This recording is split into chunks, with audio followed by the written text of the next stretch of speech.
Estou aqui, diante da minha tela. Já pintei 70% dela. É uma tela de 40 por 60 centímetros. É o caminho de Emaús, que começa a tomar forma sob minhas mãos, em tinta acrílica. Esta não é apenas uma pintura religiosa para mim. É uma tentativa de mergulhar no instante preciso em que o divino se funde ao humano. Na estrada poeirenta do cotidiano. Quero transportar quem vê para dentro daquela tarde. Sentir o calor da caminhada, o peso da decepção e o lento despertar de uma esperança que não sabiam que ainda carregavam. Minha primeira decisão foi pelo cenário. Pesquisei muito Jerusalém ao fundo. Não é uma cidade atual, é uma reconstrução possível.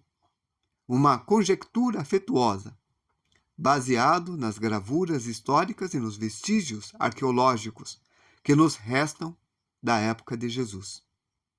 São torres, muros, casas amontoados de uma colina para dar vida e contexto a essa terra. Pintei cerca de 200 arvoredos em torno da cidade. Olhei fotos da região, a vegetação árida resistente, e tentei capturar essa textura. São manchas de verde oliva e terra seca, sugerindo a vida teimosa da Judéia. O céu é um azul sereno, com nuvens brancas e leves. O sol não aparece diretamente, mas está lá, alongado. Governando a cena. Se você observar as sombras alongadas, principalmente a dos peregrinos e das pedras no chão, pode deduzir que são sombras curtas, quase diretamente abaixo dos objetos. Isso nos coloca num horário próximo ao meio-dia. Talvez umas 11 horas da manhã, 1 da tarde. A luz intensa vertical clareando tudo sem piedade. E é nessa luz crua que a tristeza deles caminha. À esquerda, um pastor e suas ovelhas. Um elemento de quietude da vida que continua alheio ao drama cósmico que se desenrola na estrada. É a normalidade do mundo. À direita eu fiz campos abertos, talvez com algum vestígio de cultivo, e na extrema esquerda fiz uma escolha simbólica que é a acácia, uma árvore comum naquela terra. Mas pintei completamente sem folhas, com galhos retorcidos e secos contra o céu. Ela representa aquela estação, talvez o inverno espiritual que os discípulos carregam no peito. A aridez de sua alma, naquela tarde. Olho para ela agora e penso. Talvez deva pintar mais algumas ao longo do caminho para criar um ritmo visual. E então, os protagonistas. Concentrei-me primeiro no discípulo à esquerda. Aquele que ainda não reconhece o mestre. Ele veste um manto azul, um azul profundo de lã amarrado na cintura com uma simples corda.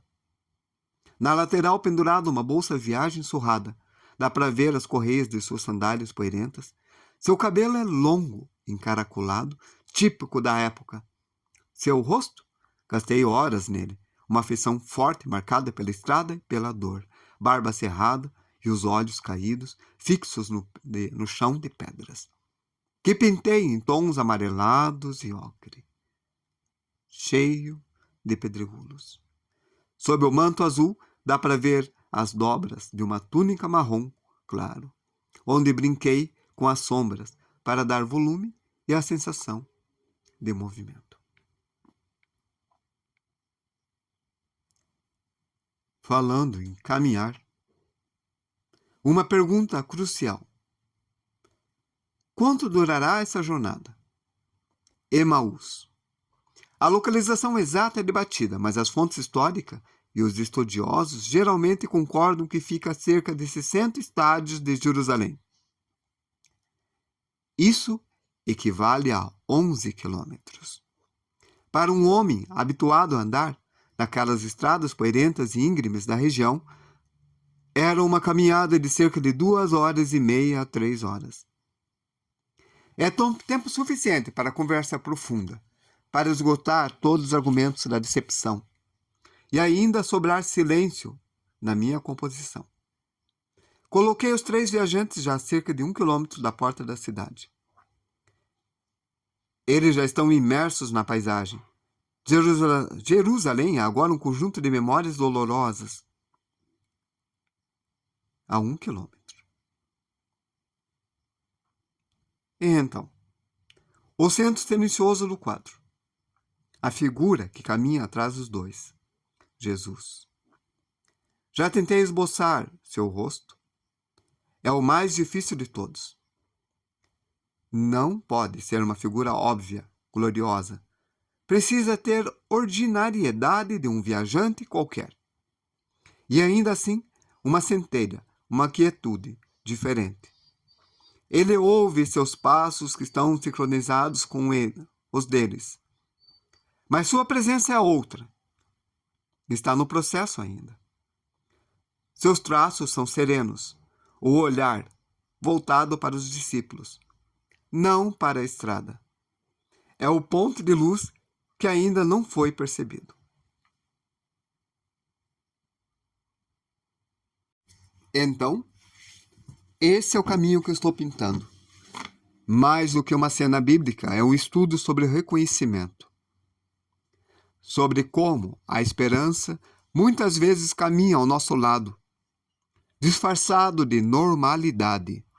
E nós, com os olhos caídos para as pedras do nosso desapontamento, não a vemos. A acácia seca, as pedras do caminho, as sombras curtas do meio-dia, a cidade que fica para trás. Tudo converge para aquele grupo de 3. E meu desafio agora com os pincéis é fazer com que, mesmo antes do momento do reconhecimento, na estalagem, o observador sinta que algo está prestes a mudar. Que a luz, embora dura, carrega uma promessa. A pintura ainda não está completa, mas cada camada de tinta é um passo a mais com eles, na estrada de Emaús.